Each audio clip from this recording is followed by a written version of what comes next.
আসসালামু আলাইকুম, welcome back to my channel blogger Sharmin. আপনারা সবাই কেমন আছেন? আশা করছি অনেক অনেক ভালো আছেন। আমরা অশেষ রহমতে ভালো আছি। তো এটা হচ্ছে আমার একদিনের ভিডিও আর কি, অন্য একদিনের তো জমা ছিল, তো ভাবলাম আপনাদের সাথে এটা আজকে শেয়ার করি। নিশ্চয়ই আপনাদের ভালো লাগবে আশা করছি। আর হচ্ছে তো ওই দিন আমি কাঁঠালের বিচি দিয়ে চিংড়ি আর হচ্ছে লতি দিয়ে রান্না করেছিলাম। তো এই প্রথম এই রান্নাটা করেছি, ভাবছি যে আপনাদের সাথে শেয়ার করব। তো দেখতে থাকুন তাহলে ভিডিওটি। আর এই মুহূর্তে যারা ভিডিওটি দেখছেন তারা কিন্তু অবশ্যই একটা লাইক দিয়ে তারপর ভিডিওটা কন্টিনিউ করা শুরু করবেন। আর আপনাদের একটা লাইক কিন্তু আমার কাছে অনেক মহামূল্যবান। আপনাদের একটা লাইক কিন্তু আমার আরও অন্যান্য ভাইয়া আর আপুদের কাছে কিন্তু আমার ভিডিওটা পৌঁছে দেবে, আর হচ্ছে অজস্র মানুষের কাছে কিন্তু আমার ভিডিওটা পৌঁছে যাবে আপনার একটা লাইকের মাধ্যমে। তো মহামূল্যবান লাইকটি কিন্তু দিতে ভুলবেন না। আর অবশ্যই আমার চ্যানেলটাকে যদি ভালো লেগে থাকে আর আমার ভিডিওটা যদি ভালো লেগে থাকে তাহলে অবশ্যই কিন্তু সাবস্ক্রাইব করে দিবেন, সাবস্ক্রাইব করে দিয়ে আমার পাশে থাকবেন। আর দয়া করে কেউ স্প্যাম কমেন্ট করবেন না। আপনাদের এতবার বলছি, আসলে আপনারা কোনো কিছুতেই শুনছেন না, এটা কিন্তু মোটেও ঠিক না। অন্যের ক্ষতি করছেন কিন্তু, প্লাস নিজেরও কিন্তু আপনি ক্ষতি করছেন। আপনি কোনোভাবেই বুঝতে পারছেন না যে আপনি কিন্তু আপনারও ক্ষতি করছেন। আরেকজনকে বলছেন লাইক ডান, বন্ধু হয়েছি, লাইক দিলাম, এই সেই এত কথা কেন? এত কথা তো বলার কোনো দরকার নেই।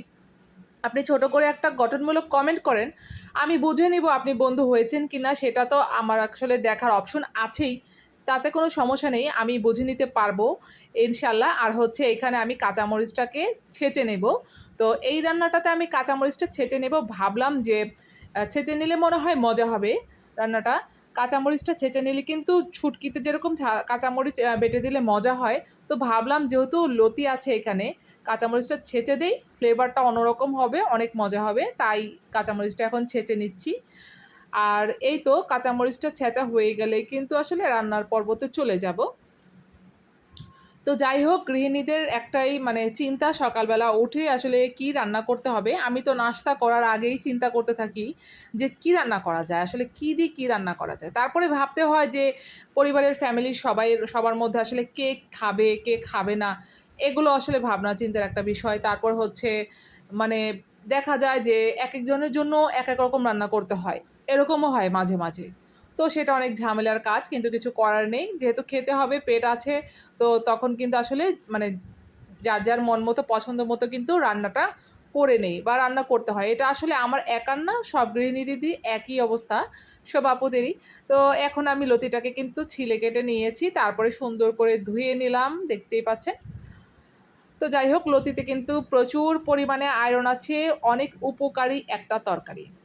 তো এখন আমি তেলের মধ্যে পেঁয়াজটা দিয়ে দিলাম, সুন্দর করে নাড়াচাড়া দিয়ে নেব। তো ভাবছি অনেক দিন ধরে আসলে বাইরে যাওয়া হয় না, আর দেশের যে অবস্থা এখন আসলে বাইরে যাওয়াও যাবে না। তো আসলে মনটা খুব ছুটে যাচ্ছে ঘুরে বেড়ানোর জন্য, কিন্তু আসলে কিছুতেই কোনো কিছুতেই সম্ভব না।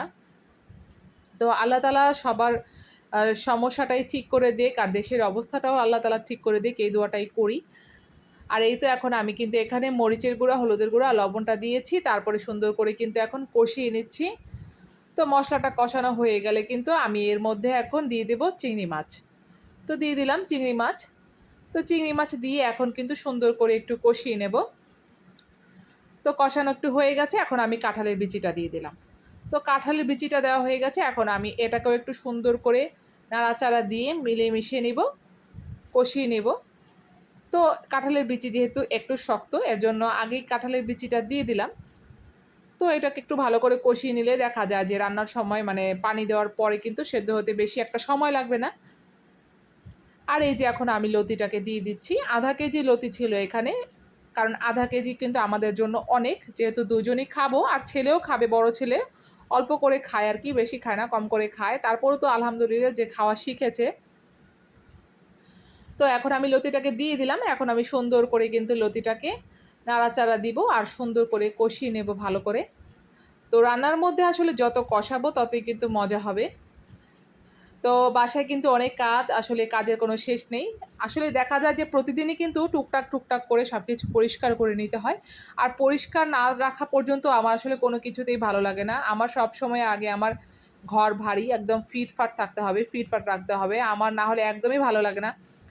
তারপরে হচ্ছে রান্নাবান্না। তো আসলে একজন মানুষ কিন্তু বাসায় ঢুকে তার বাসাটাই আগে দেখে, দেখে না যে কী রান্না করেছি সেটা কিন্তু আগে দেখে না। তো বাড়িঘরের পরিবেশ, রুম পরিষ্কার পরিচ্ছন্ন গোছানো এটা কিন্তু অনেক বড় একটা মানে বিষয়। মানুষের রুচির উপর নির্ভর করে এটা। আর এই তো এখন আমি কিন্তু কাঁচামরিচ ছেঁচাটা কিন্তু দিয়ে দিয়েছি, দেখতেই পেলেন, কথা বলতে বলতে দিয়ে দিলাম। তো এখন আমি সুন্দর করে আরেকটু কষিয়ে নিলাম। তারপর এখন আমি পানি দিয়ে দিব পরিমাণ মতো। যেহেতু বেশি পানি দিয়ে দিলে কিন্তু লতিটা কিন্তু তাড়াতাড়ি একটু গলে যায়, এর জন্য বেশি পানি দেওয়া যাবে না।